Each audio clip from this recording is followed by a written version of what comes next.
I was separated in Canada, I realized that life without you is incomplete.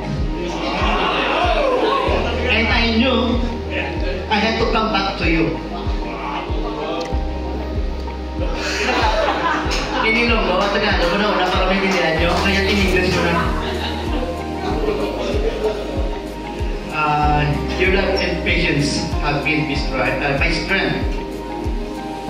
And your smile, my greatest. What?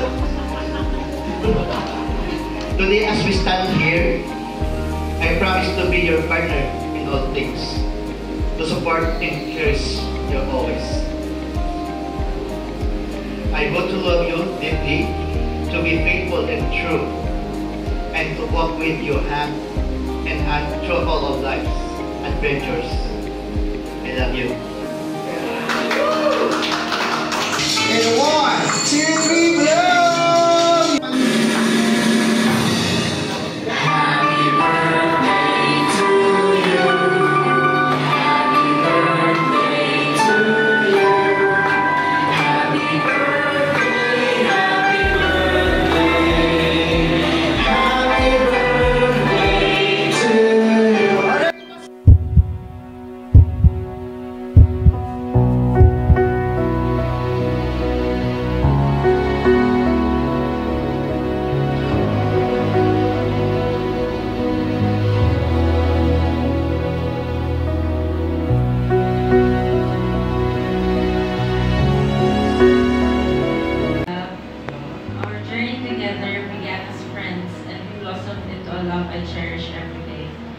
These past 4 years have been filled with laughter, support, and countless memories.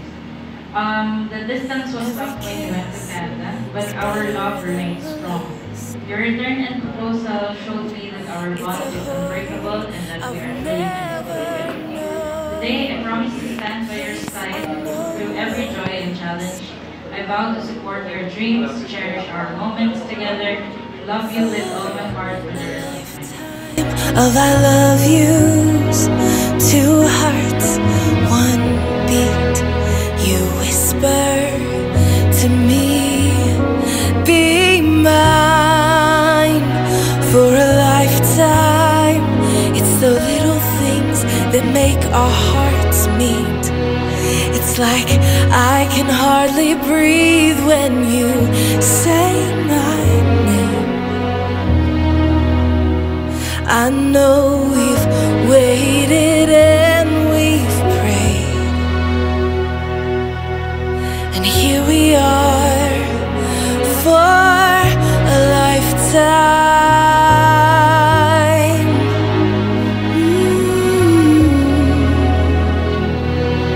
For a lifetime.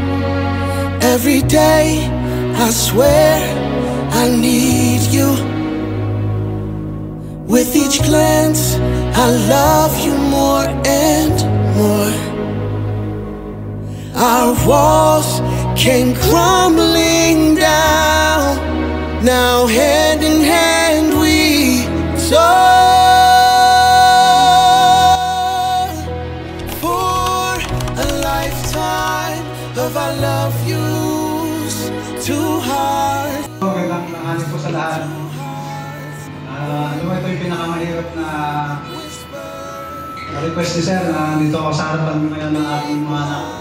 Pero lalakas ang tulog ko. Kaya napakamahiyakin ko punta ako. Sana po hindi ako maiyak. Ikwento ko na lang yung buhay namin mag-asawa para sana ipagdaanan ng Julius at sa ng aking anak. Una para kay Bianca, sa anak namin, isang napakabait na bata. Parang si tatay. Wala akong masabi. Actually, ayoko kasi mag-asawa eh. Wala lang, hinaamin ko. Ayokong makapag-asawa ng... Gusto ko 35, 40 yung anak ko bago mag-asawa. Pero, ano yun eh, yung plano ko, pero yung God's plan yung mangyayari. Totoo pala lang. Ganun ka pala kamahal yung mga anak mo. Lately, nagkaroon kami ng mga problema na halos ayaw kami silang kausapin. Siyempre, pero kung nakakita ng...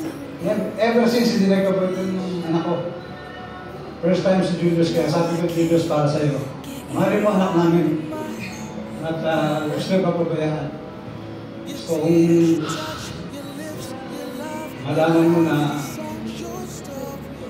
kung gaano namin kamahal ang anak namin, ganun kami namin kamahal. So, isa lang ang gusto kong mangyari, ayaw kong malaman, ayaw kong mabalakanan, usapan mo lahat. Dahil kami ng nanay mo, never kami nag-away nito. Never kami nag-away ng hindi isang araw. Araw-araw. Hanggang ngayon. Pero, in my 35 years, nanay no, kasama pa rin kami. Sana tularan niyo kami, Julius. At yun lang ang masasabi ko na kung meron kayong problema, huwag yung kapatuloy sa... Kayo magtulog. Kahit sa tumagaw na. Kayo magtulog, ganun din susunod. Kaya, once again, congratulations to both of you. Always remember na mahal ko kayo. Kasama kayo, gaya na sinabi ng aking younger brother. Hanggang sa huling patak ng inyong mga dugo, magsama kayo. Pag-uway. I love you. Ikaw nanay.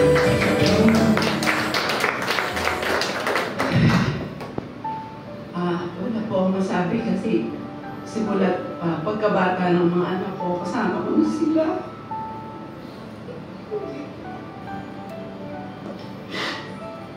Totoo lang po. Araw-araw mini-message yung anak ko. Hirap po pala, pero kailangan din nilang lumigay, siyempre.